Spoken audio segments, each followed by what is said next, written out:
दोस्तों, आज हम आपके लिए फिर दोबारा से एक नया ऐप लेके आए हैं और आज का ऐप बहुत ही यूनिक होने वाला है क्योंकि इस ऐप के अंदर इंडिया में पहली बार पर्सनल फाइनेंस के अंदर स्पेस में आपको क्रेडिट लाइन प्रोवाइड करी जा रही है। क्रेडिट लाइन जैसे आपका ओवरड्राफ्ट वगैरह जो है प्रोडक्ट हुआ करता था जो कि सिर्फ बिजनेस वाली जनता को अवेलेबल होता था, सेम प्रोडक्ट आपको मनी टैप ने प्रोवाइड किया है क्रेडिट लाइन के फॉर्मेट में। देखिए शुरू करते हैं। ये मनी टैप ऐप मैंने ओपन करी। अब मनी टैप ऐप जो है वो क्या करती है, आपको एक लिमिट प्रोवाइड कर देती है अप्रूवल की। आप बेसिक अपने डॉक्यूमेंट्स वगैरह वेरीफाई कराएंगे तो उसके बाद आपको एक लिमिट प्रोवाइड कर देंगे। जैसे मेरी लिमिट जो है 2,02,500 की है। अब वो लिमिट प्रोवाइड करने के बाद उसको आप यूज़ कर सकते हो। आप उसमें से कितना भी अमाउंट जो है वो एक बार में विड्रॉ कर सकते हो और उतने ही अमाउंट पे आपका इंटरेस्ट लगेगा और उसकी EMI आपकी बन जाएगी। जैसे मैंने जो अभी तक विड्रॉ कर रखा है वो टोटल जो है 1,51,000 रुपये का अमाउंट विड्रॉ कर रखा है और जो मेरी फ्री लिमिट है वो फ्री लिमिट है मेरी 98,000 की। जो इंटरेस्ट पे करूँगा वो सिर्फ इस वाले अमाउंट पे करूँगा 1,51,000 रुपये और मैं जब भी चाहूँ तब ये वाला अमाउंट भी विड्रॉ कर सकता हूँ जो कि मेरी फ्री लिमिट है 98,000 की। अब देखिए जो भी मैंने पास्ट में विड्रॉ कर रखा है उसके हिसाब से जैसे ये मेरी 4 EMIs बनी हुई हैं, एक 3,300 की, एक 5,400 की, एक 6,900 की और एक 7,000 की। देखिए ये ओवरऑल मेरा,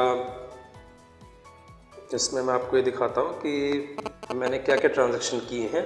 जैसे मैंने ओवरऑल एक अमाउंट लिया था 1,25,000 का, फिर मैंने अमाउंट लिया 30,000 का, फिर 30,000 का। ये सब जो है जितने महीने की EMI बनती चली गई उस हिसाब से इनके रीपेमेंट होते चले गए। 9 महीने की EMI मैंने बनवाई, फिर 9 महीने की बनवाई।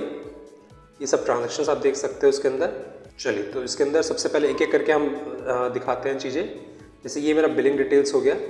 बिलिंग डिटेल्स में टोटल मेरी जो EMI है वो कब से कब तक की मैंने जो है लास्ट पेमेंट करी है और कब मेरा अब नेक्स्ट पेमेंट होना है। जैसे अब नेक्स्ट मेरा पेमेंट होना है 5 जून को और टोटल EMIs का सब टोटल अमाउंट मेरा जो बैठेगा वो 22,800 समथिंग का बैठेगा।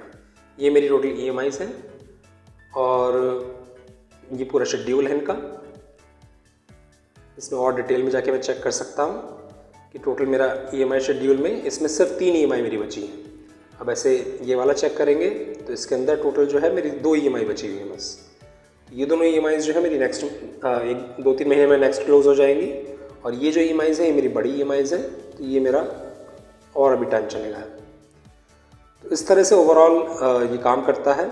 और जैसे मैं आपको ट्रांसफ़र का प्रोसेस दिखा देता हूँ कि एक बार इसको आपको कैसे आप इसकी EMI बनाते हैं। जैसे मैं अगर ये 50,000 की मैं अगर EMI बनाना चाहता हूँ, 50,000 EMI में अगर बोरो करना चाहता हूँ अमाउंट, तो मैं 50,000 का अमाउंट बोरो कर सकता हूँ और मैं इसके अंदर EMI सेलेक्ट कर सकता हूँ अपनी कि मेरी 9 महीने की है या 12 महीने की। जैसे मैंने 9 महीने की EMI सेलेक्ट करी। अब इसमें EMI जो टोटल अमाउंट मेरा हो सकता है वो 6,650 तक की EMI मेरी हो सकती है और इसमें जो EMI मेरी बनेगी 6,200 की बनेगी, इसलिए अलाउ कर देगा। अब इसमें जो इंटरेस्ट रेट लगेगा मेरे को 27.5% का रिड्यूसिंग इंटरेस्ट लगेगा और जो कि बैठेगा 15.74% आपका फ्लैट। इसका इंश्योरेंस भी आप कर सकते हैं। इंश्योरेंस करने पे क्या होगा कि कभी अगर आप EMI नहीं चेक कर पाए, EMI नहीं दे पाएंगे या आपका इनकम का सोर्स नहीं होगा किस टाइम पे, तो ये आपको फिर डेफर करने का ऑप्शन देता है कि आप EMI जो है वो नहीं दे तो भी आपका काम हो जाएगा। तो इंश्योरेंस मैं नहीं लूँगा। फिर उसके बाद प्रोसेसिंग फ़ीस, यूजुअली ये जब भी आप विड्रॉ करेंगे तो हर बार जो आपका प्रोसेसिंग फ़ीस चार्ज करता है। यूजुअली बिजनेस वाली जो OD लिमिट्स होती है उसमें ये चीज़ नहीं होती, ये हर बार आपकी प्रोसेसिंग फ़ीस नहीं होती है, बट इसके अंदर जो है प्रोसेसिंग फ़ीस है। ये थोड़ा गलत चीज़ है इसके अंदर, ये नुकसान वाली चीज़ है। और यहाँ मैं ट्रांसफर फंड्स पे क्लिक करूँगा तो ये अमाउंट मेरे अकाउंट में सीधे ट्रांसफ़र हो जाएगा, इंस्टेंटली यूजुअली ट्रांसफ़र हो जाता है अमाउंट। तो दोस्तों मनी टैप जो है अपने आप में जो है ये अच्छा प्रोडक्ट है और इससे बेनिफिट ये होता है कि जैसे जैसे आप EMI पे करते रहते हो वैसे वैसे आपका अमाउंट फ्री होता रहता है और आप फिर दोबारा से आपको जो है इसको बोरो कर सकते हो। तो एक तरह से ऐसा नहीं है कि अगर मैंने कोई अमाउंट लिया तो मेरे को एंड तक वेट करना पड़ेगा कि जब तक जो है वो अमाउंट मेरा पूरी तरह रीपे ना कर पाऊँ तब तक मैं फिर दोबारा से बोरो ना करूँ, मैं नहीं कर सकता यूजुअली।